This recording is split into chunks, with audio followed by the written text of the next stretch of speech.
Okay, hello everybody. Welcome to this session.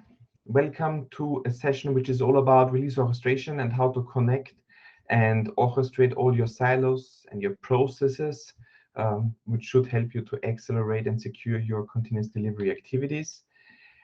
My name is Stefan Kures. I'm based in Austria and I'm leading the solution architects team here at CloudBees. And my team and myself, we are working together across EMEA and APAC, and we're focusing on various DevOps use cases, which include CI, CD, release orchestration, or feature flagging. And yeah, I'm in this market now for already many years, and it's lots of fun, which means I really like to connect the technology part with the business part, and this is what we are doing on a daily basis. So as you can see in the pictures, I love being out there in the nature, and being in Austria, this is already great because we have lots of mountains. Let's go ahead. And let's quickly also talk about CloudBees, which means the company I work for. We have roughly 500 employees around the world, originally founded in Switzerland. And what we are really proud about is that we are the main contributor of Jenkins, which means we have a strong open source history. And because of the good relationship and the huge influence on the Jenkins project, we have also lots of knowledge around continuous integration, continuous delivery, release orchestration, and feature flagging, which means all those automation use cases which are normally necessary for your software delivery lifecycle. As you can see here on the map, I just wanted to quickly indicate that we're a global company, which also allows us to provide 24/7 support to our customers. So today's agenda, and this will be a very short session, roughly 30 minutes, which means I will only summarize the highlights. So please, after that session, feel free to reach out to me. I'm, on LinkedIn. Feel free to send me a network request on LinkedIn. Happy to jump into more details because this is really covering only the highlights. And we will talk about some pre-information about what we typically see in the market, kind of what is the reason why we are doing this. We will quickly talk about how do we address those specific challenges around release orchestration. And at the end, I will try to do a quick demo, talk about some use cases and the benefits about CloudBees CD or release orchestration. So let's quickly talk about application release orchestration.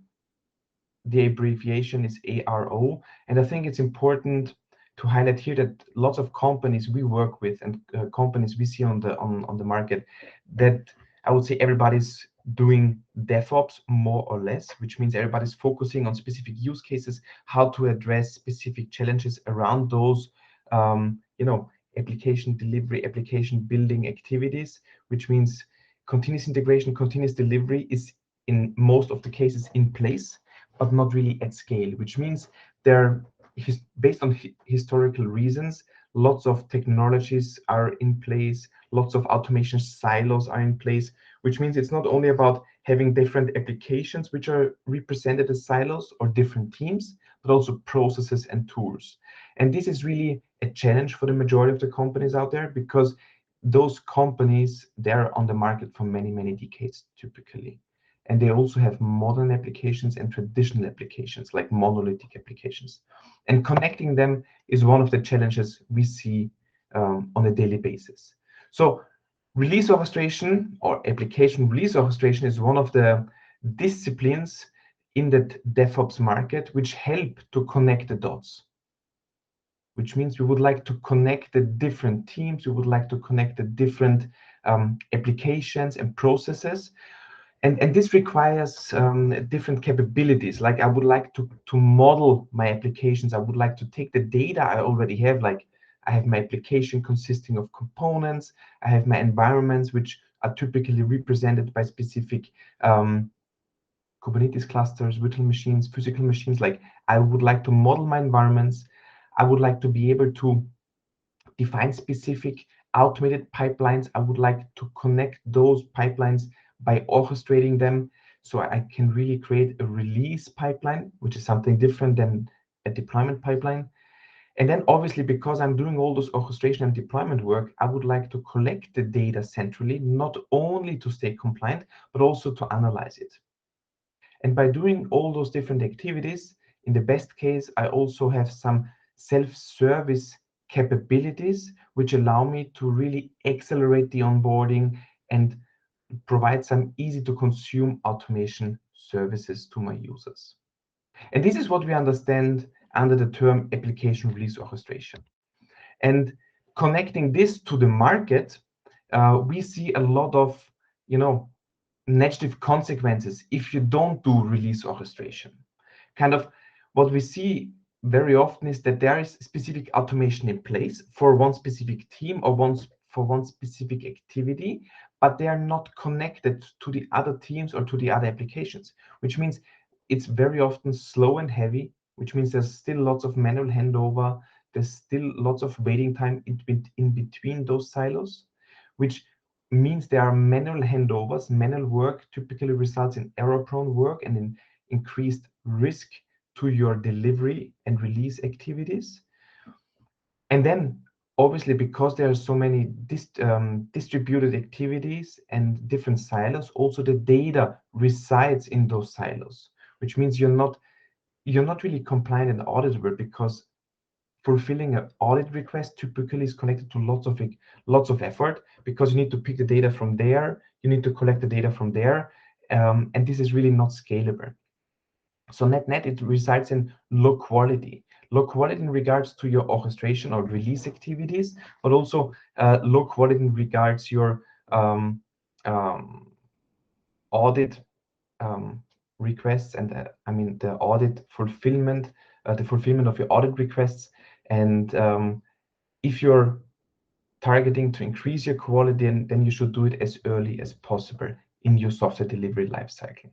So what we believe is that automation is a great starting point, but automation is not orchestration, which means you typically need to connect your dots to paint the big picture, to really bring everything under one umbrella. And luckily, CloudBees provides a software delivery automation platform, and I will not go into all those details because I would like to really focus on our application release orchestration capability. That specific capability of our software delivery automation platform allows our customers to address all those challenges. By doing so, in the background, obviously, every happy customer, so every CloudBees customer gets 24/7 support. There's consulting and other professional services available, but let's focus today on the product and on the details, what we deliver. And what we exactly deliver within our platform, within our solution, we are able to address different building blocks. So deployment automation, in this case, we typically talk about your applications, your environments. Our customers, they typically model those applications, the environments, the different stages, how to go from dev to int to UAT to production within our platform. Modeling the application and the environments does not necessarily mean that you have to do deployment automation with our product.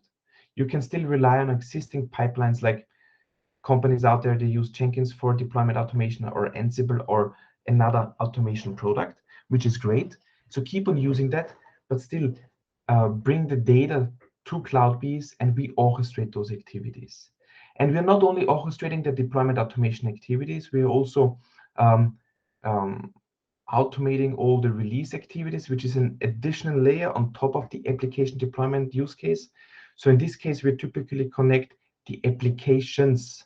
So multiple applications are part of a release with more parameters, like a release time frame, maybe some release dependencies. And this really allows you to model the release pipelines, which are typically connected to some quality criteria, kind of when and how am I allowed to go from dev to UAT to production. So this is really about connecting the application deployment pipelines, but also bringing in the teams, permissions, kind of approvals, quality gates, some time frames, and this is laid on your release pipeline. And by doing all those automation and orchestration activities, we are able to collect lots of data. And this data is responsible and important for staying compliant and auditable, but it's also really crucial to be able to visualize and to provide some dashboards and reports. Kind of, I would like to get more insights about my activities. I would like to get more, a better understanding about which application version is installed on what environment and who approved it. That's a very simple report. But then you can create more complex reports, and this can be achieved by using our analytics component.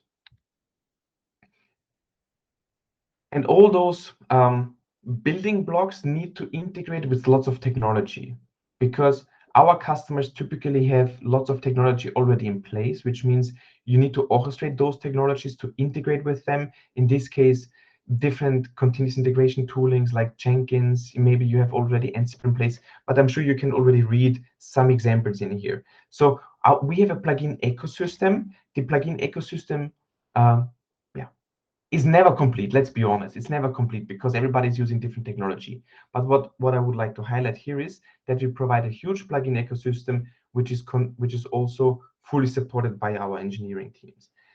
Then if there's a plugin missing, you can either build your own plugin, or you can use an existing integration, which is typically in place, like you already have a Jenkins pipeline, which is doing so an Ansible playbook, and you simply onboard this and we orchestrate that existing integration. And there are also, let's say, different integration use cases. Kind of, I would like to put a new task into my release pipeline to orchestrate an activity, but there are also integration use cases where you would like to connect your release pipeline activities with an approval in ServiceNow, with some data within Jira.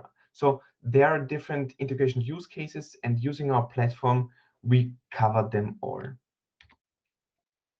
And one specific integration I would like to highlight here, because Jenkins or Enterprise Jenkins, so by the way, CloudBees is not only the main contributor of Jenkins, but we're also providing an enterprise version of Jenkins, which is fully supported. Jenkins is an enterprise, so it's a first-class citizen within the CloudBees platform. So it's much more than a bi-directional API integration. It's really about bringing your Jenkins pipeline under the umbrella of the CloudBees platform to orchestrate all your Jenkins pipelines, to bring them into the context of your release activities. And by doing so, we collect lots of data. So within the CloudBees platform, you have the capability to visualize all the Jenkins pipeline data. We are able to visualize the pipelines. We are able to visualize the audit data of your Jenkins pipelines. We even collect the Jenkins controller workload data and are able to visualize it within the platform, because we believe Jenkins, as you know, being the continuous integration solution on the market, so having 2/3 of the market share, it's really important to provide our customers the enterprise capabilities they are looking for. And then there's, on top of that, there's the bidirectional integration, which allows you to integrate your CI activities with your release activities, or orchestrate from the release pipeline all your Jenkins pipelines. So there are various use cases, but you can implement all of them using our platform. Cool. So let's jump into a quick demo to give you some insights about how does CloudBees look like, how does the platform look like. And I'm taking a look here quick at my source code, and obviously I would like to do the demo in connection with Jenkins or Enterprise Jenkins in this case. As you can see here, we have a great enterprise product which also connects all the various Jenkins controller under one management platform. So we have a microblog application, and we will use this later on from orchestration perspective. So let's log in to our orchestration platform, and we will take a look at some capabilities like the service catalog. And within the service catalog, as already mentioned, I'm able to automatically to easily consume some automation capabilities. And in this case, I'm creating a release from a template. Someone created a release, defined it as a template, and now I'm consuming it. So in the background, there's some automation ongoing. So based on an release as code approach. So by the way, all the stuff you can see in our user interface, all the objects we are creating in the user interface can be stored and consumed as code and stored in your source code repository. And also this release template is now automatically provisioned based on an as code template. And this is already giving you some insights about various stages in here. This is how the DSL looks like. As already mentioned, this is the text. You can put your text information into your source code repository. This is the release Kanban style perspective with different stages. And then now simply triggering, so starting the release and triggering the release. By doing so, that complete object model should be, this is the best practice, should be parameterized. As an example here, I'm handing over specific application versions, and now it's running. Now we are monitoring a running release, a release pipeline, which covers various stages. In the background, we are orchestrating and automating specific tasks. As you can see here, indicated by the various logos, you can see we are orchestrating activities within Jira, Jenkins. We are doing some deployment activities. We are sending information on Slack. And by doing so, we also collect lots of data. This data is important to stay compliant, but this data is also used to make smart decisions within our release. So what's really important is to automate as much as possible, which also includes a transition from one stage, from one phase to another phase. As you can see here, there's a post condition to my release readiness phase, and this is more or less summarizing my criterias. I need a specific code coverage, no critical violations, and then additionally a manual approver. This can be done in the user interface. This can be done using a Slack message. It's really up to you. And now, based on those quality criteria, it's automatically transitioning to the next phase. If you have multiple teams who are responsible for different environments, for different phases, this is great. We can set up different role-based access control per release phase, per environment. So we have an advanced role-based access control mechanism connected typically to an Active Directory. Single sign-on is implemented, and then you can define your role-based access control within your release pipelines. So now we are waiting to kick off the quality assurance phase, which will happen in a second. There you go, it's already done. So you can see here a few things automatically happened in a sequence. Obviously, you can do it also in parallel. Here you can see the message on Slack already popped up, sharing some information, giving some feedback to the teams. My application is up and running. Based on the URL, you can see as Kures, by the way, Stefan Kures, this is my URL, my application running in the Q environment.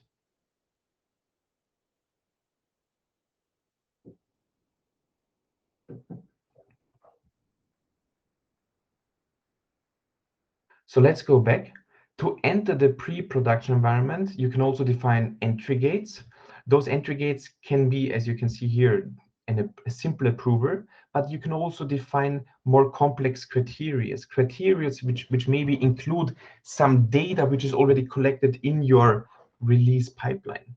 You can define complex conditions as well as easy conditions, which then more or less provide an entry gate, and it will kick off and trigger that specific release phase. And a very quick reminder, you can see some deployment activities, as you can see here, deploy to pre-production. In the background, we orchestrate and we automate specific deployment activities. This might be fully automated by our platform, or might be orchestrated by our platform and automated within Jenkins, within Ansible, or within your existing scripts. So let's finish that specific phase. by also, doing some manual activities. So you can combine automated activities with manual activities. And at the end of the pre-production phase, I hope you were able to notice it, there was a ServiceNow ticket created. This ServiceNow ticket will be then redirected to the appropriate people, like the operations team. The operations team will stick in their comfort zone, or the release manager team will stick in their comfort zone. They will go to ServiceNow, approve the ticket. So based on that approval, typically combined with a deployment window, because you should not deploy on a Wednesday noon into your production environment. Not every company is ready for that. Then we will start and kick off the production phase in our release. So as already mentioned, you can also define some maintenance or release windows in your environments. So this release is done. And you can see now, green means obviously everything is great, but you can switch the perspective on this release. And now we call this command center. I call this a release health dashboard, because that release health dashboard shows different release, all the data of your release in the various phases. By the way, this meeting is recorded, so feel free to watch the recording and pause if I'm too fast. So let's take a look at the data from a different perspective. You can take a look. Every release phase has a summary. Summary means we are summarizing all the data which was collected in a release phase. In this case, we collected data from Jira, from SonarQube, from Jenkins, and all the data is centrally stored, as you can see here. And we provide specific links to go deeper into your reports in that specific target solution, like Jira, SonarQube, and so on.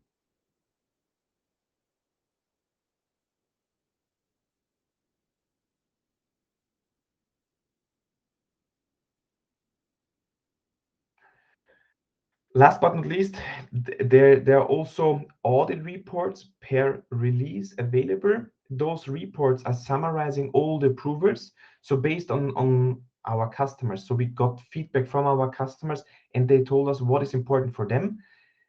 Because of that feedback, we created 3 different reports. The approval summary report, as you can see here, we highlight all the various approvers, automated and manual approvers.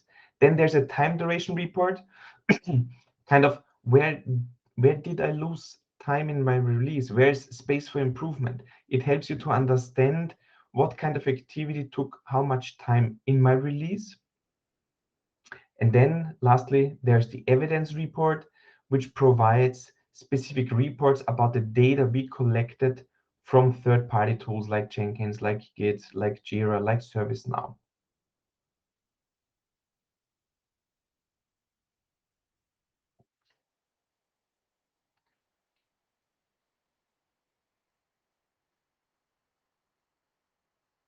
So let's quickly jump to the application so you can also see how we model it. And modeling means I'm defining based on some data of my application, having some components. Those components are automated by specific processes, like I'm installing my backend, I'm uninstalling my database component by automating and orchestrating specific steps.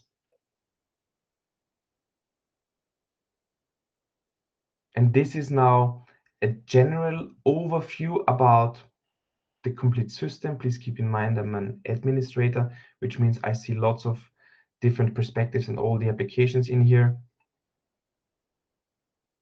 And in this case, I'm taking a deeper look into my continuous integration activities, which are obviously, the data is obviously coming from Jenkins.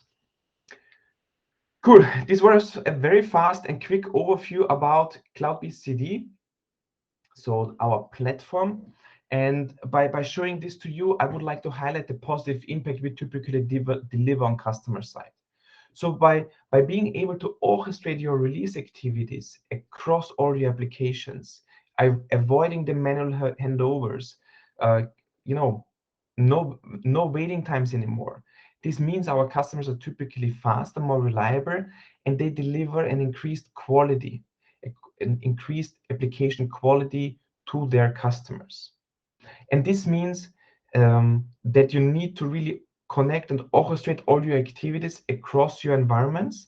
And this is achieved by implementing application release orchestration, which also leads to being 100% compliant and auditable. This really helps to get a better understanding about what happened, where, and why. Which application version is installed in which environment. And all those questions, and these are just two examples, are typically answered by our platform. And by doing all that automation and orchestration activities with CloudBees, you typically also are able to provide a shorter feedback loop, because I'm shifting left. I'm doing my mistakes earlier in my release pipeline. I'm understanding and highlighting specific issues in an early environment, and I typically deliver great quality in production. So as I like to set pictures in everybody's mind, we are typically the glue in between your silos, your application processes, and your deployment and release activities. We are that kind of umbrella across your software delivery lifecycle. And it's not only me saying this, but also one of our happy customers is confirming this. So in this case, I'm happy to quote the Z Bank, which is one of our happy customers. And yeah, this quote is self-explaining, and they're a happy customer of our platform. Thank you. It was really nice and great, yeah, having the opportunity to quickly talk about our platform and about what we are able to achieve within release orchestration. Again, feel free to connect on LinkedIn. Have a nice day. Bye.